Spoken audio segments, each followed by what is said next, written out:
Good afternoon, everybody. Looks like we are live. Welcome to our April episode of Conversations with the Council. My name is Jenny Bowersfeld, and I work for City of Lacey's Public Affairs Department. And I have the pleasure of being joined by some wonderful guests today. We have Councilmember Michael Stedman joining us, and Councilmember Malcolm Miller, Jen Burbidge, who is our Director of Lacey Parks Culture and Recreation Department. And we have Sarah Daniels joining us today. She is our Lacey Parks Board Chair. And we have our guest, Juliet Vong, who is the Principal Vice President of HBB Landscape Architects. So I'm excited for today's conversation. We have a fun topic ahead of us. We thought that as we head into summer months, we want to provide the opportunity to share the latest news from our Parks Department and to learn what our community can expect as we're still operating under a pandemic, but guidelines are changing and lifting. So city services, programs, and facilities are shifting also to accommodate those guidelines. So we will hear from Jen soon with more on that. And we also are excited to provide details on an opportunity that we're really excited for. We have an open house coming up for the Great Cuyo Park Master Plan. This parkland is just over 500 acres, I believe, of pristine parkland. It's in Northeast Lacey off of Carpenter Road, Northeast. And this is property that the city has acquired over the years, and we are just now getting ready to start the master plan process for this property. So our council members will give a little background and some information on that property later. But first, I'd like to introduce Jen Burbidge. Jen, if you can tell us a little bit about what the Parks, Culture, and Recreation Department has in store in the summer months, that would be great. Sure. Thanks, Jenny. I would love to do that. And thanks for having me today, and also our other guests. We really appreciate the opportunity. So we are excited in Parks, Culture, and Recreation to be able to offer some of the programs we weren't able to do last year because of the public health crisis.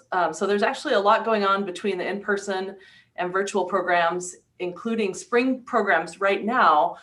So I'm going to highlight just a few of the summer programs that are coming up, but then make sure everyone knows where to go for more details about things that are happening right now and also coming up during the summer. So running June through August this summer, we will have T-ball for ages 3 through 8. We'll also have our summer day camp program for ages 6 through 12.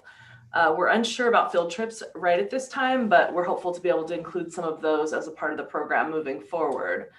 We also have our free Lacey Museum history talks.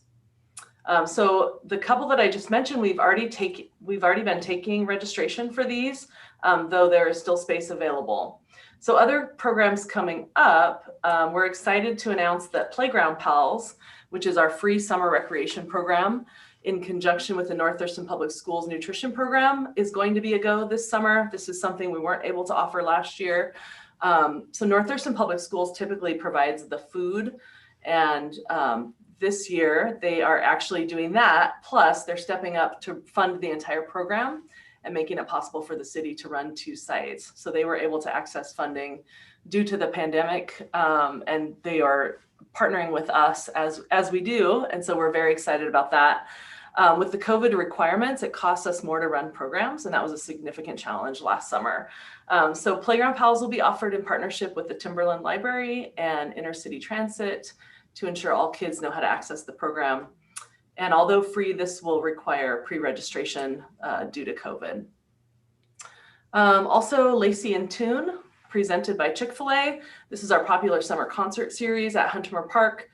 Pre-registration will also be required, but there will be 6 Tuesday nights of children's entertainment, 6 Wednesday noon concerts, which are geared more toward adults, and then we'll have 4 Friday night movies. We'll also be able to offer our free family entertainment series, and that will move around to various neighborhood parks, and that's a Thursday afternoon free fun family experience. And we will also have to require pre-registration for that. But in addition, there'll be aquatics, fitness, and swim lessons available, adult sports. And then in addition, we'll be taking picnic shelter reservations again, starting here June 1st for group rentals happening in the months of July and later. Something that's new this year is that group rentals will include the new Lacey Depot over by the new train themed playground on Pacific Avenue. So for these items and any other parks or program information, just go to laceyparks.org. On the left side, you'll see options to click on. You can choose recreation programs, and it'll get you over to our program registration. But something else I wanted to mention that we're really excited about is our monthly digital newsletter. We've been sending it out since December, and it's been very well received, and we have more and more people signing up to get it each month. So if you'd like to get on that email list, just call or email us, and that info can be found on the website. But if you're watching and you have a pen and paper, the number is 360-491-0857, or you can email laceyparks@ci.lacey.wa.us. The next newsletter comes out May 19th, and our summer registration actually begins on May 26th. Great. Jen, what kind of information do you put in the newsletter? What can folks expect to see if they sign up for that? Yeah, so the newsletter, it tells about some of the programs that are coming up for registration. So for example, the last one that went out in April highlighted the T-ball that I had mentioned earlier, and also the summer day camp, because we've already started taking registration. You know, it seems early to some people, but those of us with kids, you have to plan ahead for the summer months. So we'll, we'll highlight things like that. And then we also have things in there like the current Lacey Cares outreach that's happening with the city, coming out of the public affairs office, and information on how to get onto the digital newsletter. And I'm trying to remember what else, whatever is exciting and happening that we want to share with people. That is fantastic. Thank you. That's a lot of really great information, and I know that I'm so excited. I don't even work in Parks and Recreation, and I'm sure you guys are just over the moon excited to actually have these programs back up and running. I think it's fantastic that Playground Pals is going to be offered this year. I know that a lot of families rely on that, so that's fantastic. I was going to ask if you have you guys talked about the format of these, like the concert in the parks and things like that? Are they going to be limited for a number of people? I know you said pre-registration is required if you wanted to attend. So are there only a certain amount of spots available, and are masks going to be required? Can you let people know kind of what to expect there? Yeah, absolutely. Masks will definitely be required, and there will be limited space available. We had a good practice with offering events in kind of this world. Before things got completely shut down, we were able to offer 2 of our family entertainment events last summer. And so we did a pre-registration. We had to limit households. We made circles out on the lawn at Rainier Vista Park for the event, and had to limit the number of people, within those circles. And then we did require the pre-registration, but it went really well. We also had a waiting list, so that if somebody who had registered, even though it was free, if they for some reason had a conflict, they were so good about letting us know, and then we could pull somebody else in off of the list. And everybody did such a great job complying with the rules. Now the fairs and festivals guidance, we just got updated guidance actually that came out. And so our staff right now are looking at that and seeing if we can make changes. So we're going to be rolling out the changes as we get them from the governor's office. So it might not be exactly the guidance may not be exactly what I'm saying right now at the time of the event. So just maybe bear that in mind. Yeah.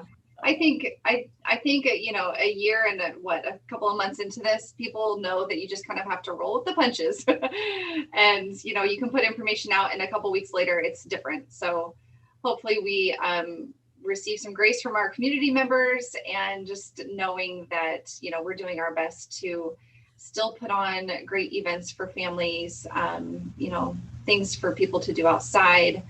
I wanted to give Councilmember Miller or Stedman, do you guys have any questions or comments for Jen?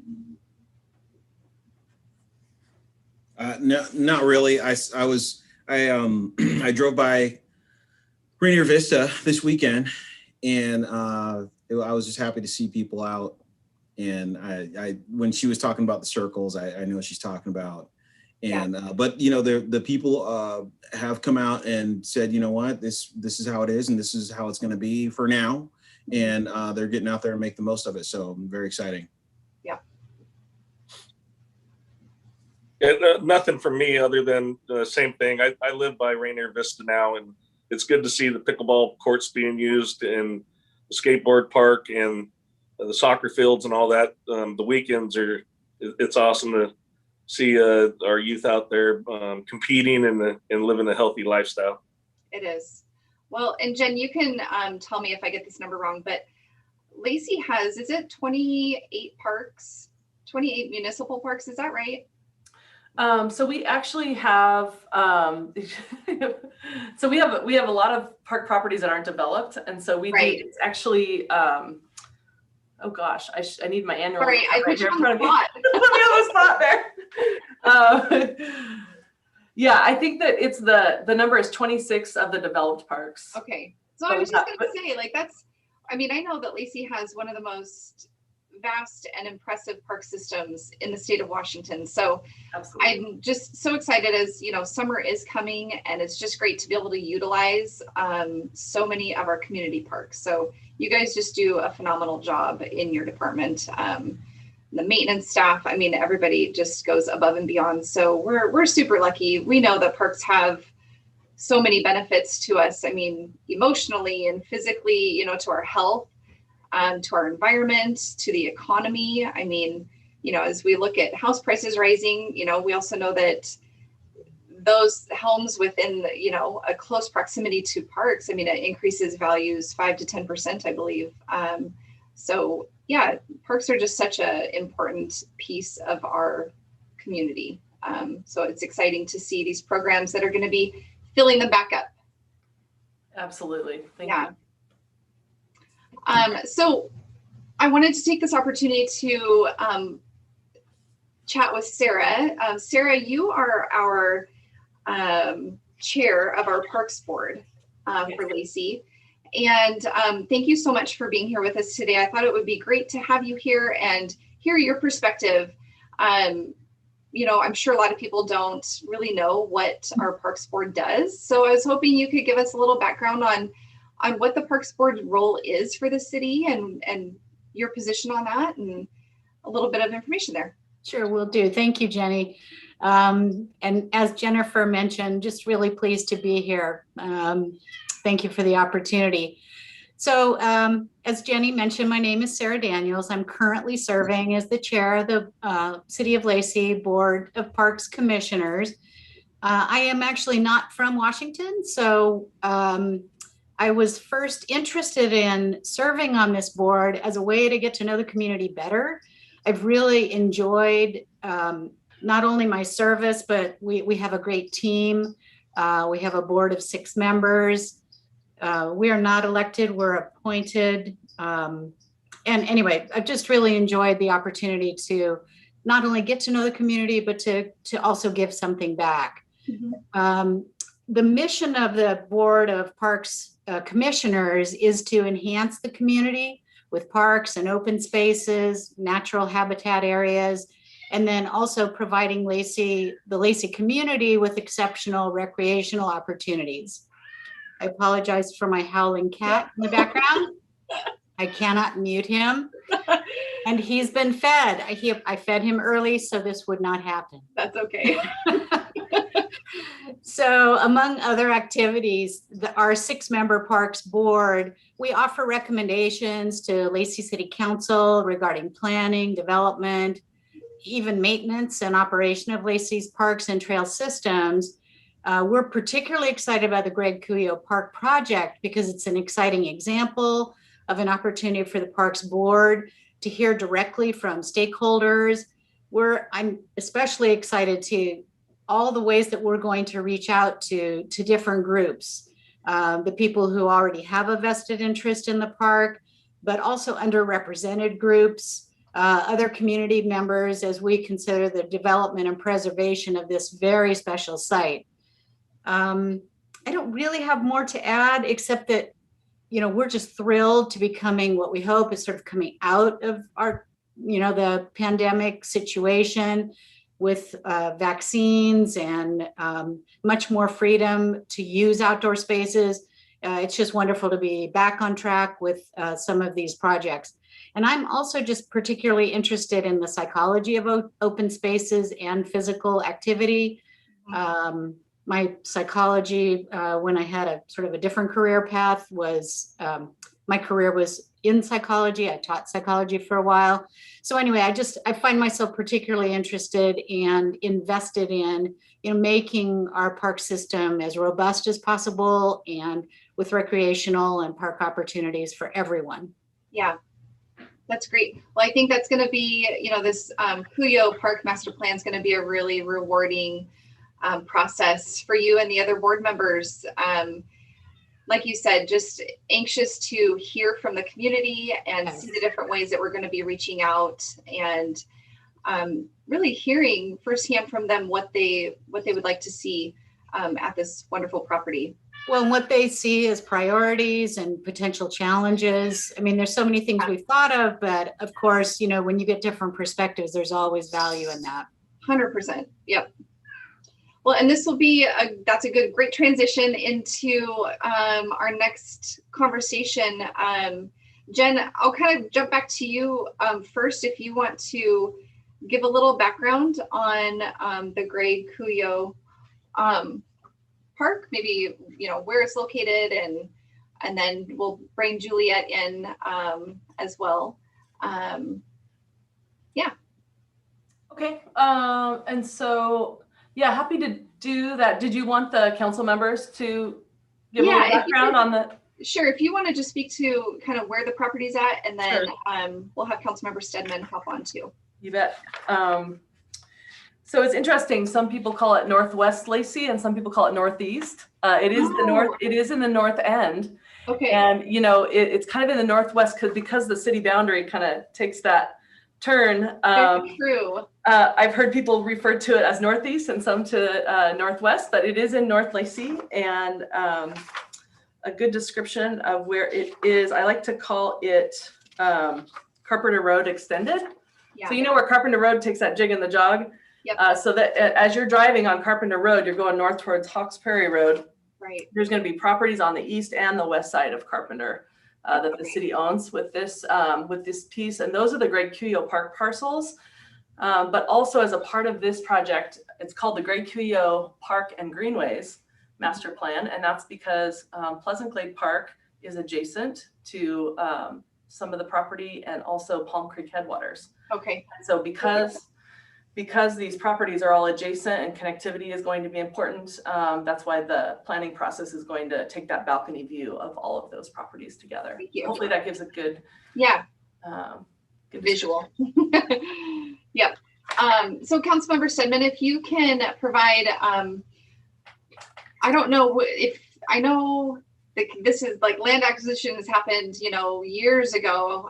So I'm not sure where you came into the council, during that process, but if you could provide a little bit of background on kind of the land purchasing and acquisition piece of that. Sure. Great.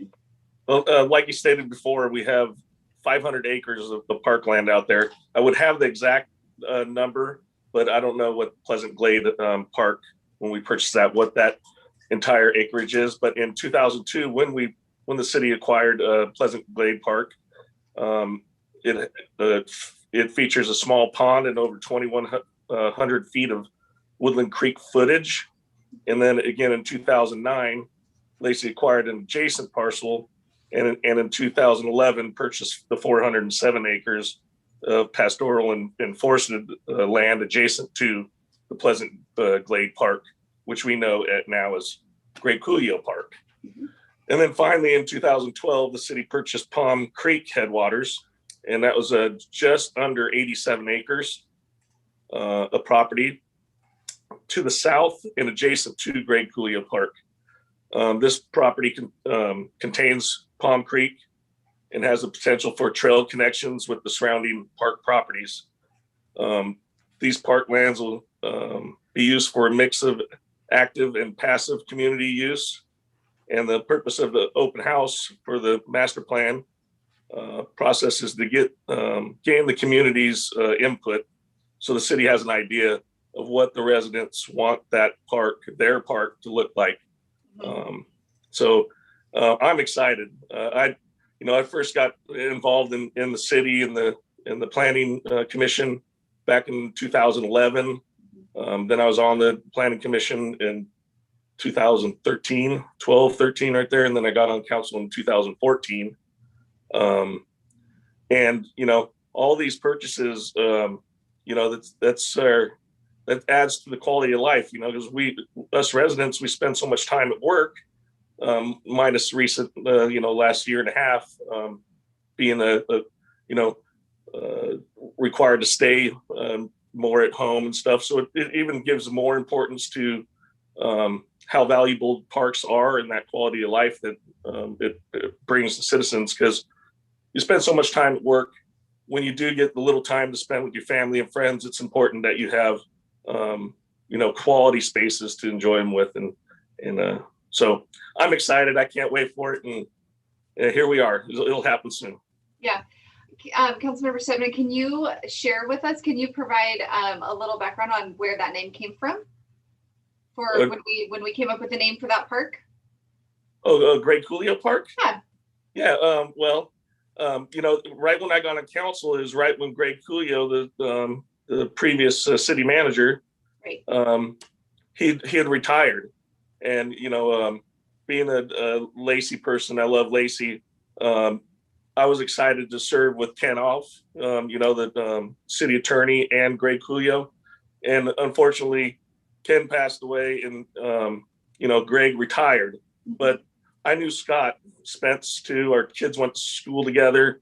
So that was an exciting new chapter for Lacey. And really, Scott has been wonderful. Love his passion and his drive for the city and the input he wants out of all the residents and how they want to see their city, their vision of their city. So that's, I'm not saying Scott deserves a 500-acre park or whatever, but Greg was a wonderful advocate for the city. It wasn't just a job to him. It was a passion. And so it's pretty fitting that, the city honors somebody that cared so much about the quality of life for its residents. Yeah, I completely agree. It was wonderful working for Greg. He's such a great person. And you're right. It is wonderful. Scott's a wonderful city manager as well. We'll see what's available when he retires that we can name something after him, maybe. Us council members debate a lot, so I would debate that it's staff that makes both, past city manager and sitting city manager right now look good. So really happy with you guys. We just do policy and you guys make it happen. And, I'm excited to be a part of it. Thank you for that. Councilmember Miller, from a elected official's perspective, can you share a little bit about why the acquisition of these properties are so important to the city? Oh, you're muted.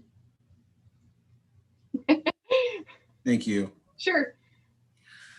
The city has a lot of parks. I won't say a lot of parks. Well, okay, that's not true. We do have a lot of parks. We have more parks than any city I've been to, at least city of this size. So that's very exciting. I'm looking at my face. I have a silver hair right here. My nose is not dirty. Okay. Catching the light. I had to say that because I'm looking at it like, I should have colored all that or shaved it, whatever. That's okay. Anyway. It makes you look distinguished, Councilmember. That's right. Yeah, but from this perspective, my nose just looks dirty, and that's not what it is. It's good to clarify. It's not like leftover lunch or something. No, it's not. Yeah. Okay, sorry. I digress. So one of the things about a city having a good park system is that it just makes it more attractive as a city. And so when you have a nice park system, the likelihood that you're attracting new residents goes up. And so not only that, but property values also increase. So when people have those kind of outdoor places that they can go to, that it makes us more attractive as a city. So I drive by 4 parks and through the Greg Cuyo area to get to work. And I only work 7 minutes from home. Yeah. So you're in walking distance at all times, anywhere in the city, of a really nice landscape / park to be able to visit, hang out with, take your family to, have fun at, even do some outdoor activities at. There's racquetball, not racquetball, but pickleball courts, even a skate park. I was very excited when we got the skate park, by the way. That has recently been updated. So in fact, I was trying to get a skate park event happening right before COVID. I wanted to do a skate park competition to find out who the best skater in Lacey is. We had to put that on hold, but hopefully we can do that next year. So the park system that we have is expansive from far up north all the way down to the southern part of Lacey, and the residents love it. And I think that is part of the reason why we became one of the best cities to live in all the United States, is because of our park system. Mm-hmm. Yep, absolutely. Well, and I think it's important to mention, as Juliet will get into more about this master plan, I think it's important to mention with this property, the Greg Cuyo Park and Greenway, is that right, Jen? That area is it's really important. It has a lot of, what's the word I'm looking for? Important habitat to protect. There is Pleasant Glade property through there. It includes a lot of wetland areas associated with Woodland Creek, and that water flows from Long Lake all the way to the Puget Sound. So it's just really important that the city takes the correct approach with this land, and that it's the areas that need to be left alone are left alone and protected, and the areas that have room for some development can be developed, and that's what we want to get our community input on. So I think master planning, is key to ensuring that all of these preservation steps take place. And so I wanted to bring Juliet into the discussion as well, and have her give us just a little bit of information on what this outreach effort and open house and master plan project is going to look like. Great, thank you. This is super exciting for me too. I'm a landscape architect, is my background, and I have to say that the public process is just one of the things I love most. The goal of any kind of successful master plan is defining kind of the types of uses and the programmatic spaces, the character, the experience that the community wants to have. And so it really has to be a community-based process, a community-based design in order to be successful. Because at the end of the day, it's your residents, it's your visitors, your family members, people who live, work, and play in Lacey that are going to really use this the most. And you just want it to really feel personable. Like the best places that people love to be are the places that they help create. So that's part of my job with this project. Gotta love your job. And so what I'm going to do today is give everybody a little sneak peek of our open house. So I'm going to share my screen.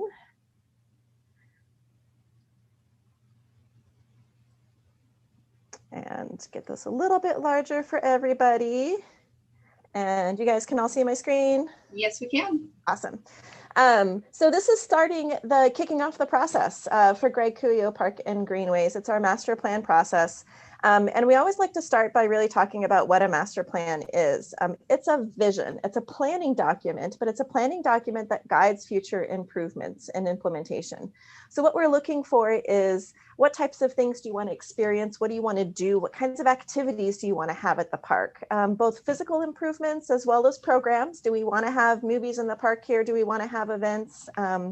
What kind of character do we want to see? What's important to preserve? And what are some of the values that we're going to be using and that we should be using to make decisions on how we improve this park in the long term? And so those are the types of questions that we're going to be asking at this open house. The photos down here kind of give you an example, a representation. See if I screen this a little bit, so that you can kind of see, we go from whether it's in person or virtual, we really try to find as many ways as we can of getting people involved in the process, people of all different backgrounds and abilities and interests. The richer the group of people that are involved in our process, the richer the experience and the master plan design actually is. And there's a lot of like really rough sketches, a lot of ideas that are thrown out, a lot of opportunities and challenges. And our job is to kind of take all this stuff that people throw at us with what they might be interested in and try to balance that with the environment, the surroundings that we're in, the natural setting that we have. And ultimately, we do put pen to paper and we show visually, graphically, in written form and visual, what this master plan and what this park could ultimately look like.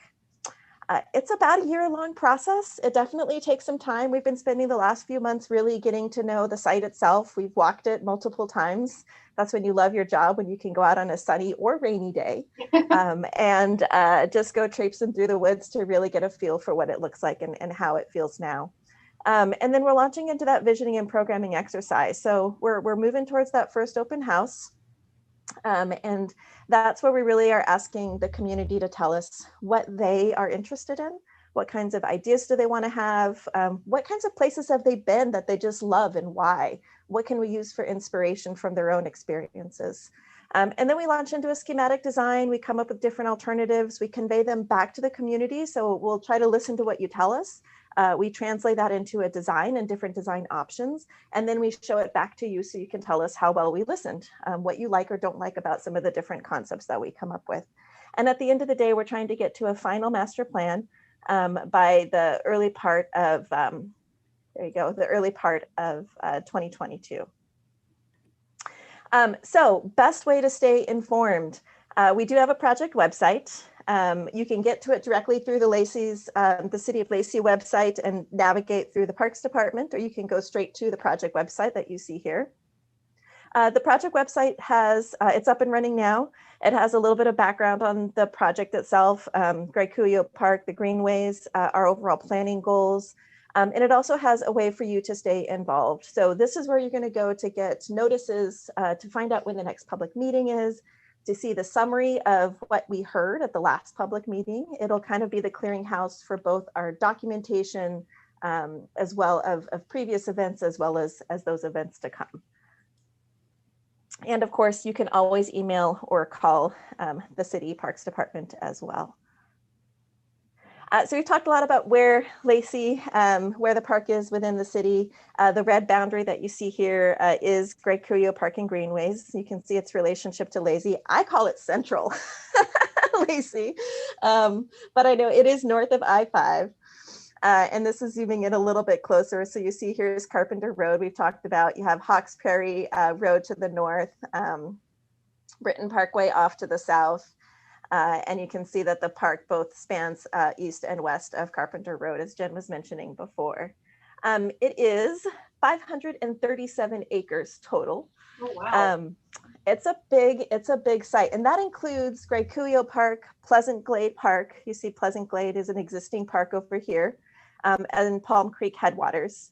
It also includes this blue area that's really important. It's the protected water rights conservation zone. So it's about 20 acres, and it's basically an area designated and set aside for water rights. And it sits kind of right in the middle.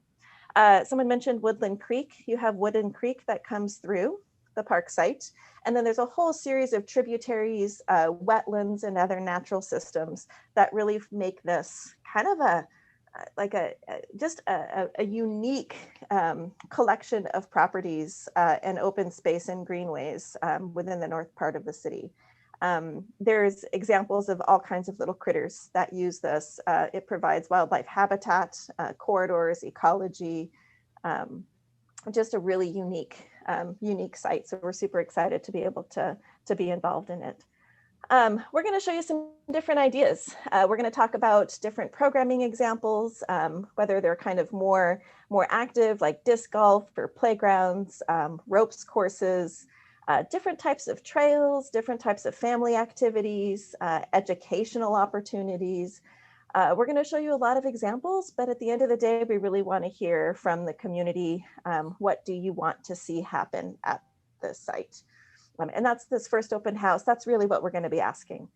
With every open house, we have 3 total planned.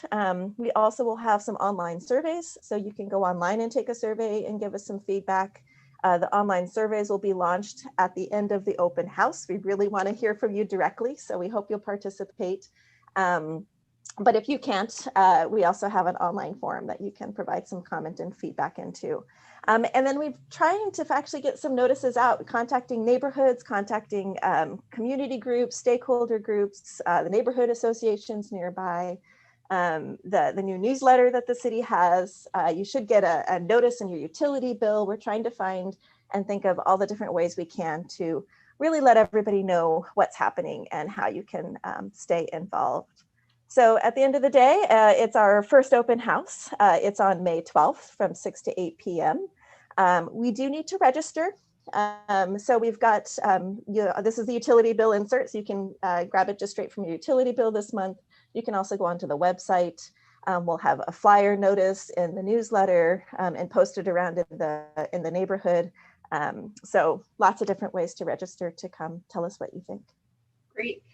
Juliet, can you speak to what people can expect at that open house? Is there going to be a live presentation, or is it just going to be like different materials for people to review and then just respond to through a survey? Yeah, so this is the start of our presentation. So you got your little sneak peek at it. Nice. From here, we'll go. So you'll see some of the same slides, right? We'll go through a lot of the same material at the very beginning. So we will have a presentation to kind of give you even more background. We'll show you the wetlands and some photos of the existing site. Try to really kind of give as much as we can virtually a little taste of what is there today. And then we're going to have a series of exercises. So we'll do some live polling. We'll ask you some questions. We'll let you kind of see everybody's responses of whoever's participating in the meeting live while we're discussing it. And then we'll have some Q&A sessions. So as much as we can, we want people to participate. We're going to have a way to sort of let you kind of use your own voice and have a discussion and tell us what you think. And then there'll also be the Q&A, an opportunity to kind of write in and type in and provide some chat comments as well. Not everybody's comfortable being on a video or on a screen or having their voice, and so we just want lots of ways for anybody to be able to participate however they are most comfortable doing that. Great. Well, thank you so much for the presentation. That was great, and I'm super excited to see what comes of it. And Jen, did you want to add anything to that? Yeah, I was going to say, don't worry if you can't come to the workshop.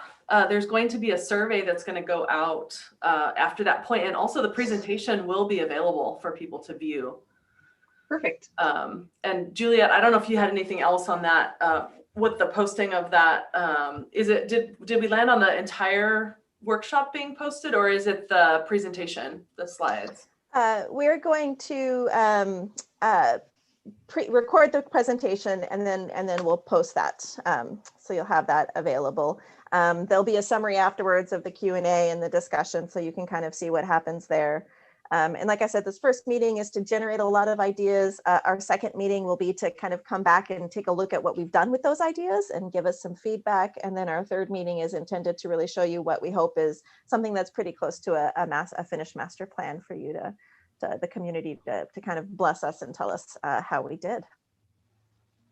Great. I have a question that popped up while you were going through your information, and either you can answer this, Juliet or Jen. I'm curious, I know that a lot of the property is going to be a mix of active and passive use, meaning there just might be trails through some of it, or really other areas more developed. And I'm curious, do we know the acreage of how much of that property is actually able to be developed into an active use, where there might be a playground or skate park or whatever that looks like, or a ropes course? Do you guys know the acreage for that? I know we don't know the exact acreage for that yet. We're kind of just finishing a lot of that in-field evaluation and kind of defining limits of wetlands and shorelines and buffers and all of that in there. There is a large majority of the site that is environmentally sensitive areas, lots of streams and buffers and things that you don't really want to have as much active recreation on. Yeah. There's some open fields on either side of Carpenter Road that you can kind of see from the road as you're driving by. So there's definitely some opportunities to have playgrounds and I don't know, education components and shelters and you know, basketball courts and pickleball courts, things like that, that, you know, kind of make it feel like a neighborhood, you know, a neighborhood park, a park to come do something. And then lots of opportunities for various types of trails and other activities as well. So at this point, it's really going to depend on what kinds of ideas we get from the community. Whether, you know, and it's kind of the idea is whether it's here or anywhere in the city, like what is needed in the city of Lacey. You've got all these great parks, but what's missing? And then we can kind of start to decide if it's suitable and makes sense to have that activity here, and then where within the site does it make the most sense, so it still protects the habitat and the value of that habitat around it. I'm just excited. I love the idea of having a local park that you can go and, you know, play basketball at for a while or whatever that's going to look like. And then go for like a long nature trail walk. I just think that that's going to be really, really nice. Such a great addition to our community. So thank you again, Juliet, for that. Councilmember Miller or Councilmember Stedman, do you guys have any questions or comments on that? No, I'm really looking forward to see what the public's input is going to be here. I really see what do you call them, like Spartan races, something like that. That's what I'm looking at, because you keep the nature of the park natural, you know, and less impact. Plus, you know, up there in that, you know, Northeast Lacey, I used to live there. There's a lot of people that, you know, love to go walk on the trails. You know, Tolmie Park's there. Right. Our Hawkesbury Community Association has a trail system that goes all the way down to the ocean, the only waterfront in the city of Lacey, almost a mile of saltwater waterfront. It goes right to Puget Sound. It's a hidden gem, and this just adds to it. And you know, it makes Lacey even more special. So that's, you know, but I'm just one person, and when you develop something for the whole community, it needs to have something for everybody. You know, we have baseball fields already. We have pickleball courts. We have, you know, basketball courts. We have loads of things, you know, and so I think something a little bit more out of the box, but I'm just one person. And regardless how I feel, I'm going to try to implement what the people want as usual. So, Great. But it's awesome that everybody gets to have a say in what they like the future of this to be. So yeah. Lacey's their city. Yeah. It should be their vision, right? Thank you, Michael. I'm a dirt bike rider. Maybe we can put a track out there, you know, somewhere we can, you know, do some rock crawling. I'm just kidding. I know that we're going to be looking for low carbon footprint solutions, low impact stuff. And I hope that we reach outside of our normal sphere and, you know, pull something in that that the people will really use, you know, and I'll definitely be a supporter of those things. So if we can, you know, I'd love to see something that we don't have yet. You know, there's a rock climbing wall placed around the corner here. I thought that was really cool. That, you know, it's nice to have. I'm not sure what the answer is going to be, but I'm definitely excited about seeing what is brought to the table.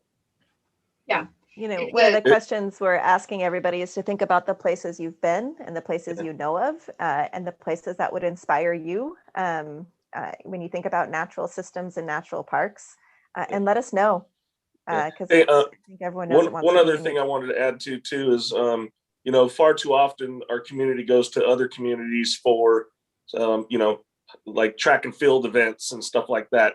this is a real opportunity where we can bring sports tourism and other people from other communities here to our community, and they can spend their disposable income here. And it really has a true compounding effect on the quality of life of us being able to stay home when we can instead of going somewhere else because they have the amenities that we don't. Yeah, we have a really great, unique opportunity with this ahead of us. So very exciting to see where it takes us. We had a couple questions come in. So Councilmember Miller, somebody said, are you a skateboarder as well? And any chance we'd see you in the competition? That sounds like a challenge. Man, I haven't skated in a long time, and no, I am not going to be competing anytime soon. I did buy my daughter a skateboard, and I take her. We go over to Lake Point Park and ride on the tennis courts and stuff like that. But no, to answer your question, I am strictly going to be a financial supporter of the skating event. All right. It sounds like you have a good opportunity though for a nice father-daughter bonding moment. So it'd be kind of cool, you know, but I just kind of want to do something for the kids who, have the passion for it and see if we can maybe get one sponsored. I don't know. We'll see what happens. Yeah. And then we had a question come in. Jen, maybe you can speak to this. This is back from your overview of our parks events this summer. Somebody asked if individuals are vaccinated, are they going to be required to wear masks at outdoor events? So we'll have to look at as we talked earlier, we'll just have to look at what the most current guidance is for that. And like I said, we're reviewing the fairs and festivals, and that's where a lot of our events will fit in. And so we are not checking for vaccinations or anything like that. So if there's direction from our department, it will likely be, everybody has to wear a mask, or masks aren't required, just depending on what the guidance is. Sure. So that's my best estimate on that. Great. Well, we don't really have any other questions that have come in. I just wanted to open it up if anybody had any closing thoughts, or Jen, if you have any other information that you want to share. Sarah, it looks like you might have something.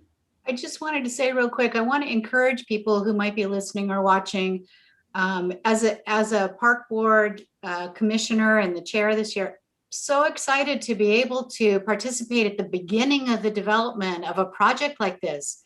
As you heard, this acquisition took place quite some time ago, and the fact that we're ready to move forward, it's a great opportunity to make the most impact and really make a difference in how we shape and imagine the vision of sort of possibilities for this kind of a property. So I'm just excited and appreciate everyone's input, and however people are comfortable providing feedback, we're hungry for it. So thank you. Looking forward to seeing what people have in mind.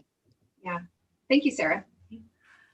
And I do have a couple of thoughts. Mostly just want to say some thank yous to Commissioner Daniels and the rest of the park board for going through this process and being so excited about it. Ultimately, the park board will make a final recommendation to the city council. And so it'll be a great way for them to be engaged with the public.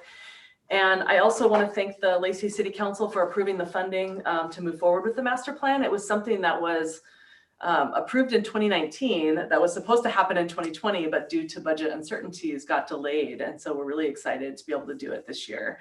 And also I want to thank HPB Landscape Architects and Juliet and also Merritt from their office for all the work that they've put in. They've been great to work with. And also I want to thank our capital projects manager, Ashley Smith. She's in our public works department. And she does such a great job keeping everything organized and moving forward. So, and also last but not least, I want to thank public affairs. So Jenny, to you, and also John, who's facilitating this call, and Donna Feliciano, who's done so much work on this project and getting the information out to the public. And also Steve Kirkman. It's just, you guys are so supportive and helpful, and this is obviously a very large public engagement process. And so appreciate the teamwork there. Great. Thank you, Jen. Yeah. Councilmember Miller. Yeah, so while I will not be skating in any events, I am planning on putting together a band to play the event. Okay, so if you want to join my band, just let me know. I'm Nice. drumming. I'll be drumming in the band. Very That's good. what I was going to bring up, that you're a huge musician, and maybe some sort of a temporary or a seasonal amphitheater there. Yep, ad hoc band. Okay, it's going to be called Civic Minds. Nice. Nice. Maybe Yeah. you can play at the grand opening of the property, Malcolm. I'm in. Great. I'm excited because I think some state competitions for WIAA. You can have state and regional competitions for track and field and stuff like that. It's so sky's the limit. It's exciting, really. Well, I want to thank you all for your time today. I really appreciate it. Juliet, thank you for the great information that you shared. Sarah, for Glad to your be here. perspective. I really appreciate Councilmember Stedman and Councilmember Miller, your time, and Jen. We have some exciting stuff ahead of us over the next year, so I can't wait to see the end results to this. If anybody watching, you came in halfway through and you want to catch the whole episode, you can check it out on Facebook or on YouTube and find the full episode there. So thank you so much, you guys, and have Thank a you. wonderful rest of your day. Thank you too. Thank you.